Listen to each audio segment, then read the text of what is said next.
Okay. Let's go. Let's go. Hi, I'm Isabella. I'm Jeff. We're two Asian Australians who want to explore what it means to be Asian in the West. And you're listening to our recording for house arrest. So this is the first time we've done something like this. Normally we're behind a mic and you can't see our faces. So bear with us as we sort of try this new medium out. And we're super excited to be here.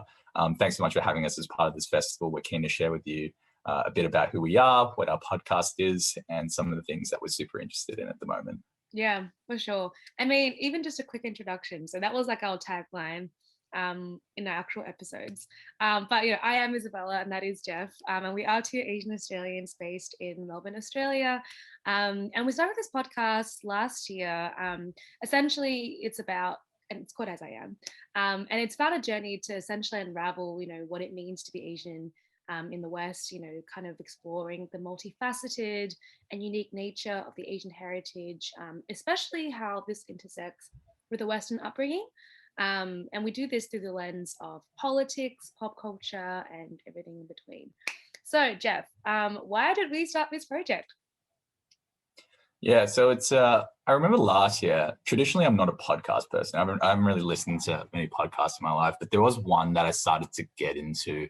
And it's the Dave Chang podcast. So I'm a massive Dave Chang stan, as all my friends and a lot of our followers know. And so he had this episode with Alan Yang, who's a director and writer. So he did like Parks and Recs and recently Tiger Tail, which is an awesome movie. You should definitely check out. And essentially they were talking about this idea of representation in media, or more importantly, the lack thereof.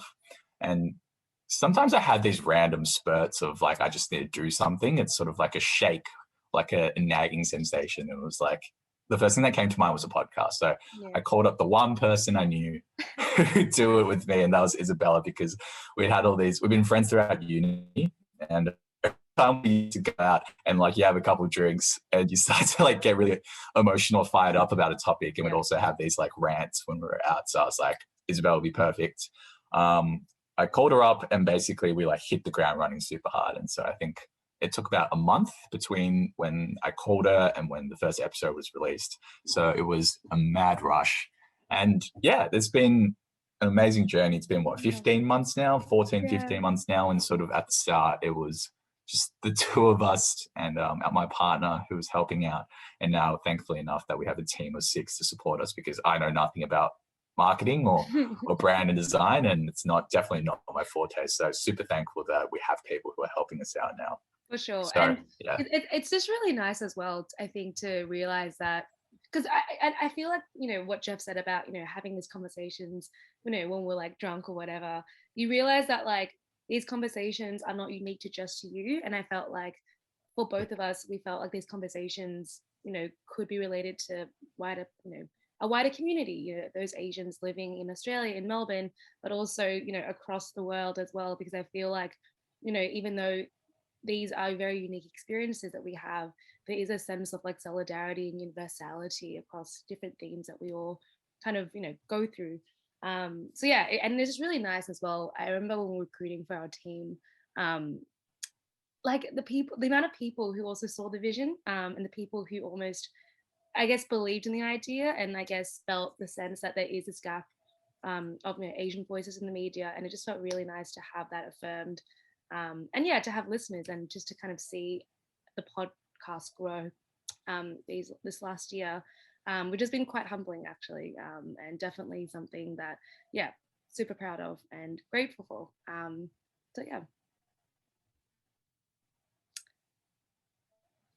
And I guess like what have been your favorite from the last couple of years?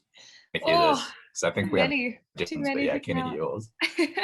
I think 2 standout episodes come to mind. The first one is our second episode, called Dear Mum and Dad, and the other episode is called The Bias of Attraction. But I do want to talk a bit more about the second episode called Dear Mum and Dad. I remember this episode came out of, it was a theme that we both had talked about very early on. So the idea of, what is it like being, being raised in an Asian household, classic themes of, filial piety, hierarchical nature, blah, blah, blah, themes we all know. But I think more than that,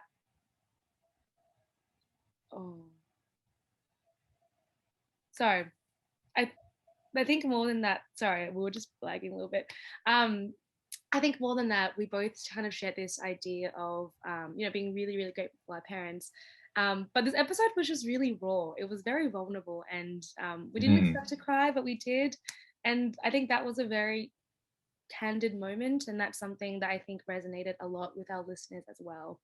So I think, being able to actually, see this podcast as a platform to staying very true to yourself, and also being able to have that vulnerability shared with your listeners, I think that was quite powerful. And yeah, I think that was quite poignant. And the other episode, Bias of Attraction, was really great as well, because it was just a really fun topic to talk about dating and the nuances of dating as an Asian person in the West. Do you want to, what about you, Jeff? Like, any particular moments that you have liked? Yeah, I definitely agree on the second episode was definitely one of those really intense ones. Yeah, I'm not an overly emotional person, but when you talk about things like your parents do for you, that's something that a lot of people relate, especially a lot of people from the Asian community, when, your parents were immigrants and they had to start a new life, essentially work super hard to ensure that you had a good life in a different country and circumstances than they had. So that's always something that's incredibly touching. And I think my favorite ones have always been the ones that we have guests on, because we've had some absolutely amazing guests on who can help us out and talk to us about, the things that they're experts in or things that they're really passionate about. And I think I always really enjoy seeing people's passion and intensity about a topic that they care heaps about. So we've had people like Alice Pung, who's a really famous Australian writer. We've had Michelle Law, who works a lot of media. We've had Yusu, one of my favorite DJ producers from Canada. We've had chefs from amazing restaurants, Attica here in Australia, and also, people who are activists based out of the US. So I think it's this really eclectic mix of people, but it just shows that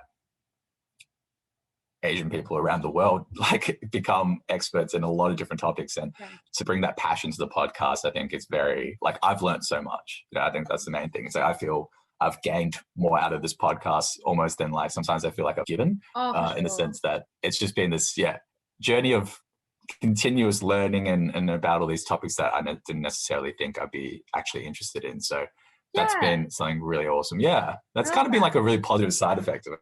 Yeah, and I think it's made me realize as well that beyond unpacking different themes and parts of the Asian identity, it's as important, if not more, to spotlight Asian people. And I think that the benefit of being a podcast is that we have free reign over who we want to have on our show. So it's really cool to be able to see people from all around the world engage in this platform, and to be able to kind of share that with our audience, and spotlight Asian talent essentially across the world. So that's really, really cool. And it's a place where typically you don't really hear about in Western mainstream media, and that kind of brings us back to why we started this in the first place. But I'm curious though, Jeff, what topics are we super interested in moving forward? Anything you're keen to talk about in particular? I think one of those things we've sort of throughout the last year is that the literacy of what people understand about a lot of current issues, particularly Asian-driven issues, stealing and those traditional politics topics, or things like racism. I think that the literacy amongst I would say young people for these topics has really gone in a positive direction. I think a lot of people know how to have conversations about these topics, and they understand some of the history that's gotten us to this point. And I think that's a really, really positive move. And I think one of those things that we're really interested in doing is moving forward. We want to extend that conversation into essentially unknown territory, things that we ourselves don't really understand, and that maybe through conversation we can sort of bring to light some new insights. So one of the big things that we're really interested in at the moment, and I'm personally incredibly interested in, is the future of the Asian Australian identity. And specifically, it's the question, what does it mean to be Asian Australian? I think a lot of people talk about, oh, you know, child of an immigrant. It's the very classic and stereotypical one foot in one foot in the other. Like this is it's a very accurate statement, and I think it makes a lot of sense. But I would like to sort of add another layer to that. It's like, yes, you have one foot in one culture, one foot in the other, but you're still in the same room. You know,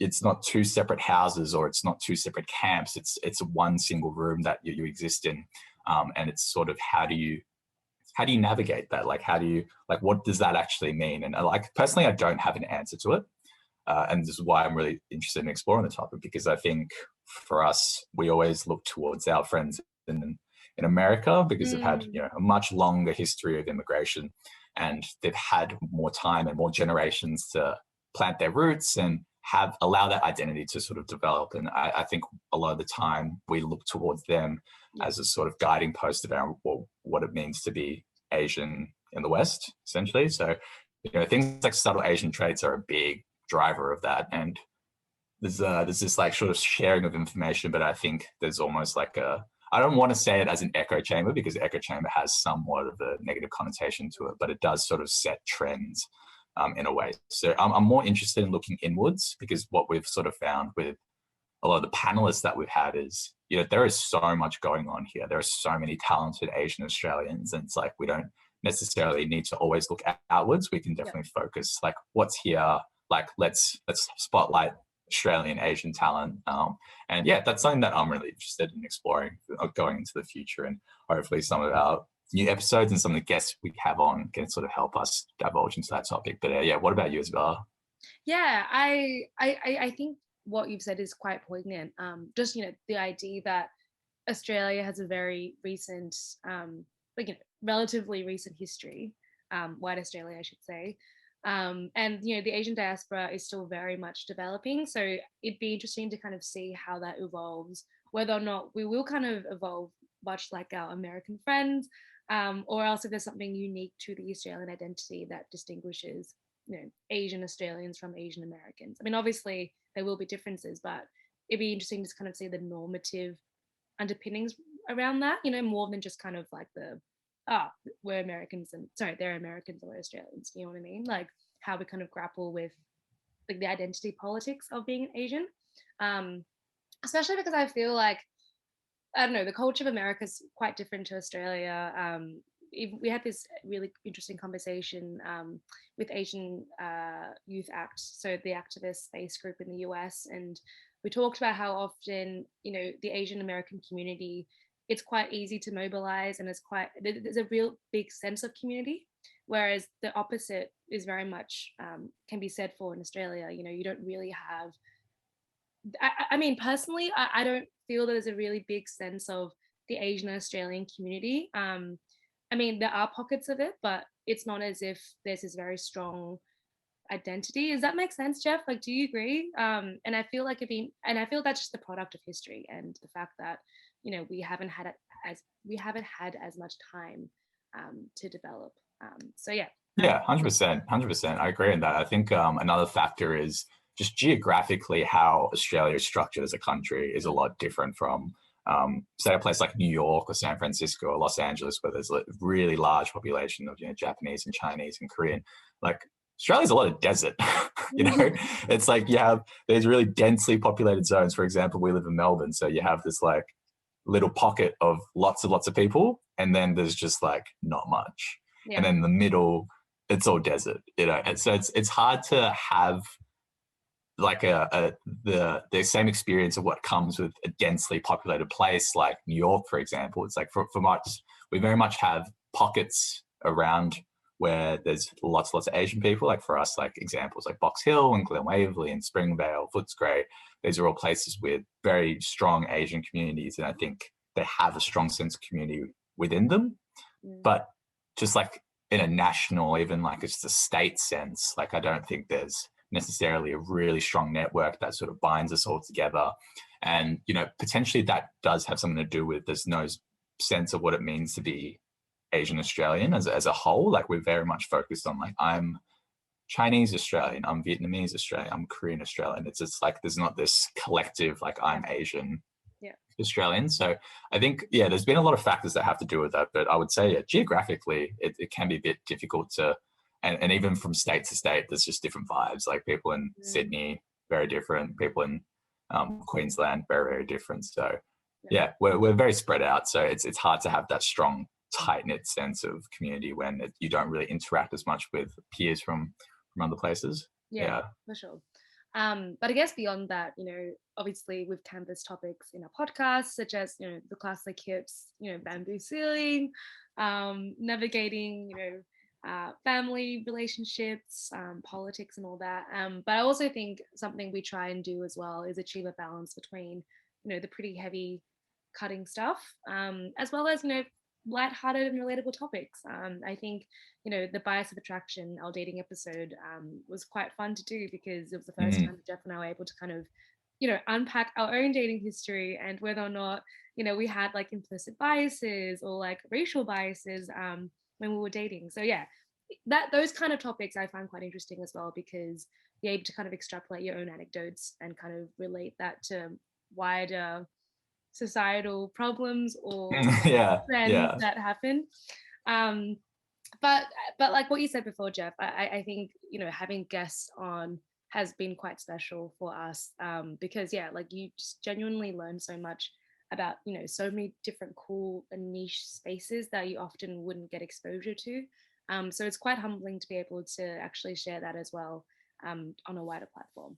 Yeah, 100%. I think those lighthearted topics are also people like them a bit more. I think when you just look at the data as well, because we get a lot of listener data from Spotify and Podbean and whatnot, and sort of people like the juicier topics. Yeah, it's like you put dating there, and it's like everyone's like, oh, I want to know about like these people's lives. And I think it is scary. I think that was one of the toughest things about starting the podcast was you're so exposed. So exposed, and it's like your opinions are out there, like your point of views are out there for criticism, and it's daunting. I think now I feel a lot more comfortable talking about it. I feel a bit more confident behind the microphone. Like I used to get super nervous before you started to record, but it's gotten a bit better, and I think it's like, especially because I work at quite a large company, and it's well-known knowledge that I have a podcast. So it's like what if an employer listens or like one of my managers listens, and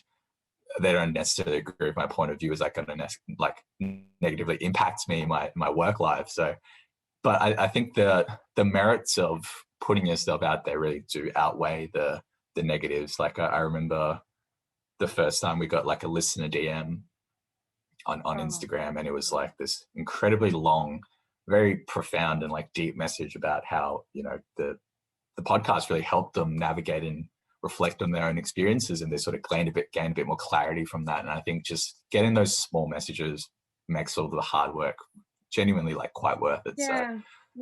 Those are always super touching. Didn't someone apologize to you after an episode came out for like? No, they did. Yeah, there was it was an interesting one. Jeff, they unpacked. Yeah, it was an interesting one. Someone from high school who I hadn't really talked to for the past 6 years sent me a message after listening to one of our episodes to apologize for bullying me in year 7.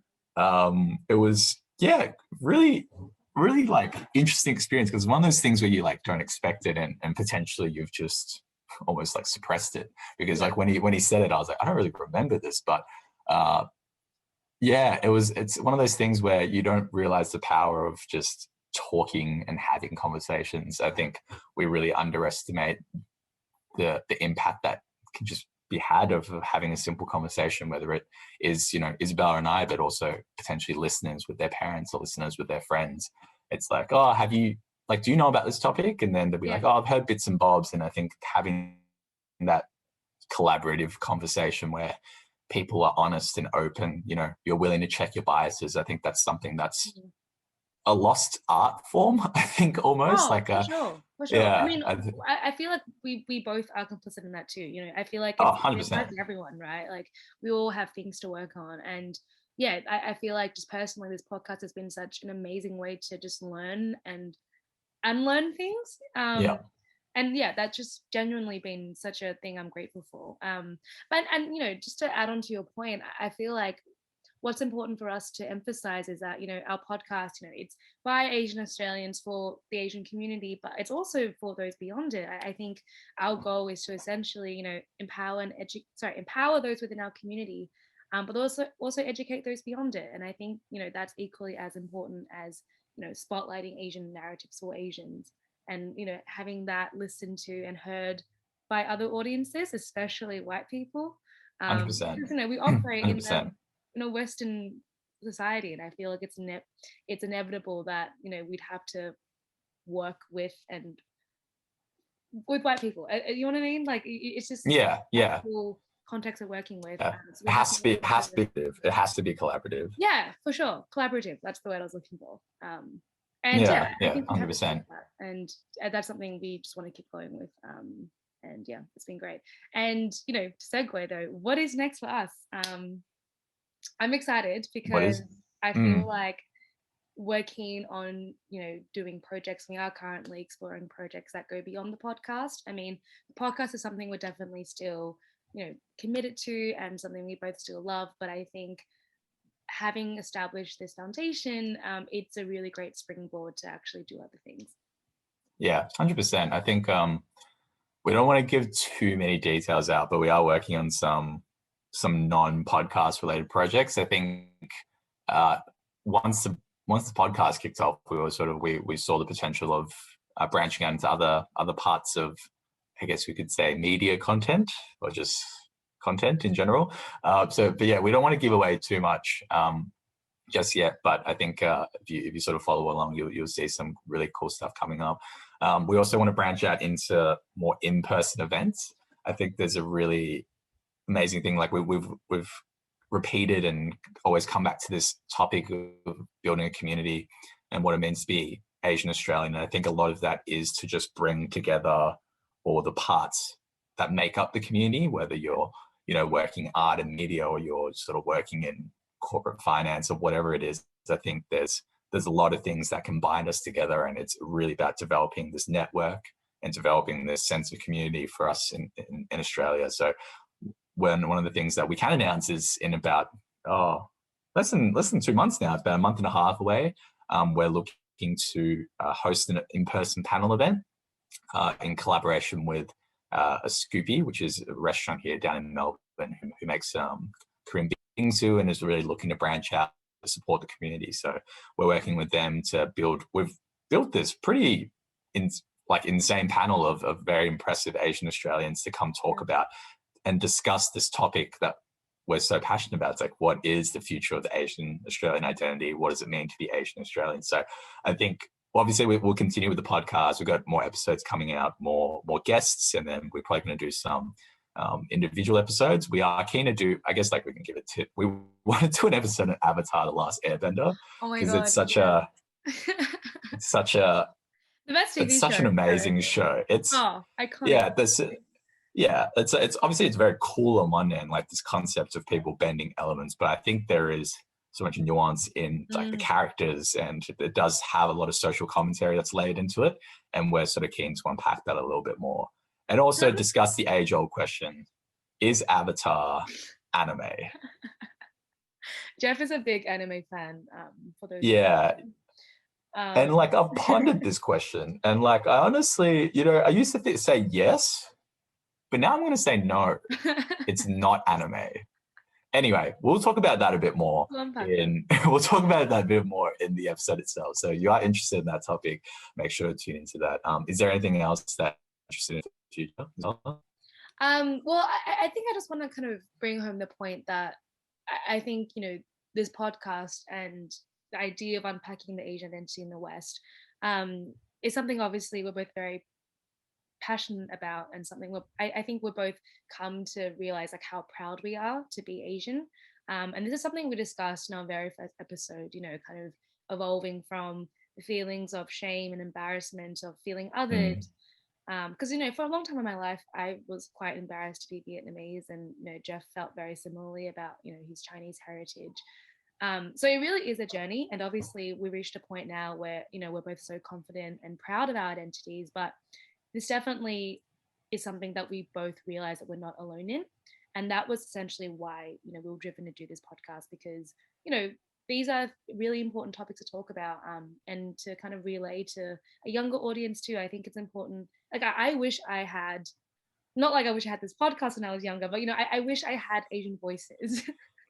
Yeah. I wish I had Asian voices that I could listen to and almost reassure me that, like, this is normal. Yeah. The feeling othered isn't something that's because of you or your problem. This is very much a product of other things. And yeah, it took a long time to kind of unlearn that and unpack that and become comfortable in my identity. But I definitely took a whole journey to get there. And I think that's what drives us, and that's what we're keen to to maintain. And I think especially in light of the recent what's the word? The recent kind of Uprising. Yeah, uprisings in anti-Asian hate. I think the need for Asian voices is more important than ever. So that's why we're super grateful to be part of this project, and to be alongside and showcased alongside other really cool Asian talent around the world. So yeah, thank you so much for having us. Before we go, Jeff, where can our audience or the audience find us? Oh, perfect exit. You can definitely find our podcast on Spotify, Apple, and Google. If you want to give us a follow on social media, it's asiam.podcast on Instagram. You can check out our website, which is asiam.me. So our episodes, a bit more info about our team, you can find there.